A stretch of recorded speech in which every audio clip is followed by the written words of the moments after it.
welcome to Take 5, your 5-minute inspirational message from Solid Rock, Drogheda. My name's Nick Park, and this week I'm taking us through a series of short devotional messages based around the life of John Wesley, the great revival preacher of the 18th century, and somebody who was used so much by God. And John Wesley, of course, he was ordained as a Church of England clergyman, but had this amazing experience of the Holy Spirit that led him to go out and preach the gospel wherever the Holy Spirit took him. Sometimes that caused problems, because technically you're supposed to have the permission of another. If you entered another man's parish, the area designated for that person within the Church of England, they were said to have the cure of souls for that area, and you had to get their permission to preach there. And so when John Wesley would go and preach in the open air in other parishes, people attacked him and said, "You don't have the permission to be in another man's parish." And Wesley famously replied, "The world is my parish." And one of the places he visited fairly early in his ministry was Wales, and he preached a series of messages in Pembrokeshire in southwest Wales. A great revival broke out. And he moved on, convinced that the Holy Spirit had started something there that would continue, and that God would raise up other preachers to continue the work that he had started there. And many preachers did rise up. And yet, 20 years later, John Wesley returned to that area, and he was devastated at how dead things were, at how there was very little godliness, very little faith. And he said this. He said, "I was more convinced than ever that the preaching like an apostle, without joining together those that are awakened and training them up in the ways of God, is only begetting children for the murderer.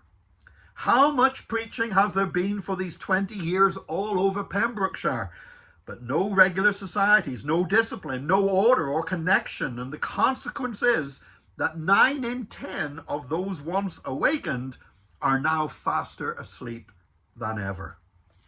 Led Wesley to make one of his most famous quotations, which is, "The church changes the world not by making converts, but by making disciples." And that led him to be much more structured and much more ordered in how he would follow up the initial preaching of the gospel in the areas to which he went.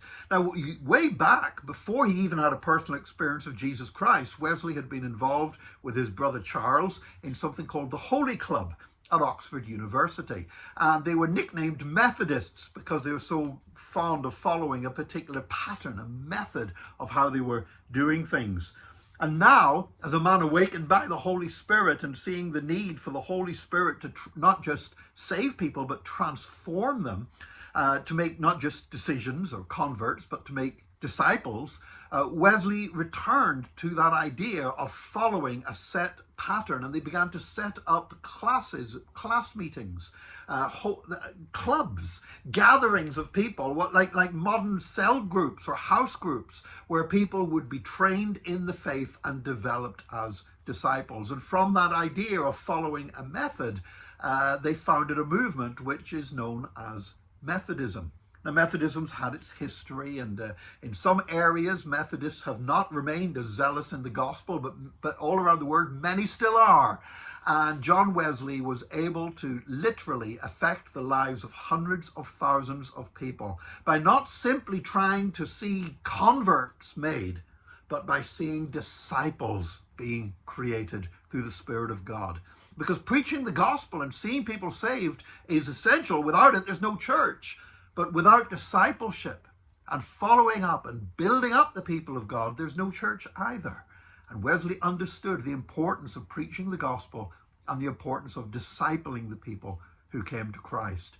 And if we as the Church of Jesus Christ are to continue to be effective today, then we must continue winning people for Christ and discipling people so they're steadfast in their faith and remain on fire for Jesus. May God help his church to do that in this day. Join us again tomorrow for another Take 5, your 5-minute inspirational message from Solid Rock, Drogheda.